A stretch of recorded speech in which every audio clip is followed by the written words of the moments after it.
আসসালামু আলাইকুম সবাইকে। আশা করি সবাই ভালো আছেন।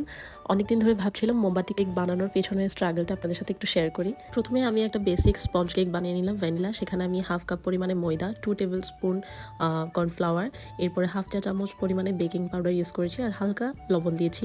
শুকনো উপকরণগুলো আমি চেলে এক সাইডে রেখে দিলাম। একটা বোলের মধ্যে আমি 2টা ডিমের সাদা অংশ নিয়ে নিলাম। সাদা অংশগুলোকে একদম বিট করতে থাকলাম। বিট করতে করতে যখন এরকম একটা টেক্সচার আসবে তখন আমি অল্প অল্প করে চিনি দিচ্ছি। আমার বাসায় যেহেতু সবাই চিনি কম খায় তাই আমি চিনি কমই ইউজ করি সব কিছুতে। আপনারা চাইলে আপনাদের টেস্ট অনুযায়ী বাড়িয়ে দিতে পারেন।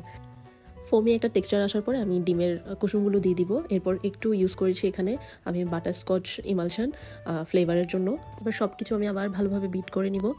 এরপর সাইডে রাখা শুকনো উপকরণগুলোকে আমি 3বারে আলাদা আলাদা করে দিয়ে দিচ্ছি আর খুব আলতো হাতে ফোমটাকে আমি মিশিয়ে নিচ্ছি।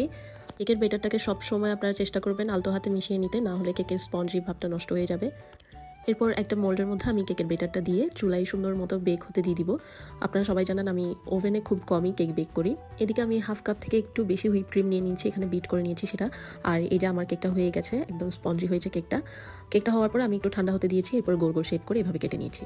ডেকোরেশনটা দেখানোর আগে সব বেকার্স আপুদেরকে একটা কথা বলতে চাই, ওদের জন্য হ্যাটস অফ যে ওরা এত কঠিন একটা কাজকে নিজেদের প্রফেশন হিসেবে বেছে নিয়েছে। আমি আসলে প্রফেশনাল কোনো বেকার্স না, আমার ইচ্ছে হয় আমি করি। আমি শিখেছি ইউটিউব থেকে দেখে দেখে। আমার যখনই ইচ্ছা করে আমি কোনো কিছু একটা বানাতে বসে যাই, ওইভাবেই আমার শেখা রান্নার মতোই বেকিংটা। তবে যারা এটাকে বিজনেস হিসেবে বা নিজের প্রফেশন হিসেবে বেছে নিয়েছে ওদের জন্য খুবই কঠিন একটা কাজ।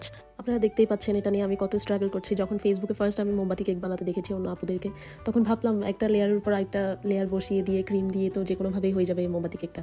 বাট নো, এটা অনেক কঠিন একটা কাজ ছিল। আমি কোনোভাবেই একটা লেয়ারের উপর ক্রিম দেওয়ার পর আরেকটা লেয়ার বসাতেই পারছিলাম না। আর কেন জানি সেই দিন আমার ক্রিমটা একদমই ভালো হয়নি, একদম গলে গলে আসছিল, ক্রিমটা গলে পড়ে যাচ্ছিল। কোনোভাবেই আমি মোমবাতি কেকটাকে দাঁড় করাতে পারছি না। নিজের কাণ্ড দেখে নিজেরই হাসি আসছে আমার। পরে আমি একটা স্টিকের সাহায্যে জিনিসটাকে স্টেবল করার ট্রাই করছিলাম। ফাইনালি আমার প্রথম মোমবাতি কেকটা ডান। আমি প্রথমটা চাচ্ছিলাম একটু হাফ করতে, যাতে আমি গলানো একটা ইফেক্ট দিতে পারি এটাতে। প্রথমটা বানিয়ে আমি একটা কেক বোর্ডের উপরে রেখে দিয়েছি, সেটা আমি ফ্রিজে রেখে দিব। এরপর আমি সেকেন্ডটা বানিয়ে নিয়েছি। যেহেতু দুটো বানানোর কথা, আমি একটা হাফ রাখছি আর একটা ফুল রাখবো, মানে হাইটে ওইটা চেয়ে বড় রাখবো। এই যে অনেক অনেক স্ট্রাগলের পর আমার 2টা কেকই বানানো হয়ে গেল। আমি 2টাই ফ্রিজে রেখে দিয়েছিলাম। পরে ফ্রিজ থেকে বের করে আমি স্টিকগুলো নিয়ে নিচ্ছি। এরপর আমি কিছু হোয়াইট চকলেট মেল্ট করে রেখেছিলাম। মেল্ট করার পর সেগুলো গলানো ইফেক্টটা আনার জন্য আমি মোমবাতির উপর স্প্রেড করে দিচ্ছি সুন্দরভাবে। আমার বাসায় কিছু বার্থডে কেকের ক্যান্ডেল ছিল, সেগুলো আমি এখানের উপর বসিয়ে দিচ্ছি। এটাই হচ্ছে আমার 2টা কিউট ক্যান্ডেল কেকের ফাইনাল লুক। অনেক কিছু এরকম বানাতে ইচ্ছা করে দেখে আর বানাতে পারলে ভালো লাগে। আপনাদের সাথে শেয়ার করে খুব ভালো লাগছে। ইনশাল্লাহ আরও অনেক কিছুই এভাবে আমি ট্রাই করবো বানাতে আর আপনাদের সাথে শেয়ার করবো। ভালো থাকবেন সবাই, সুস্থ থাকবেন। আসসালামু আলাইকুম, কিপ ওয়াচিং।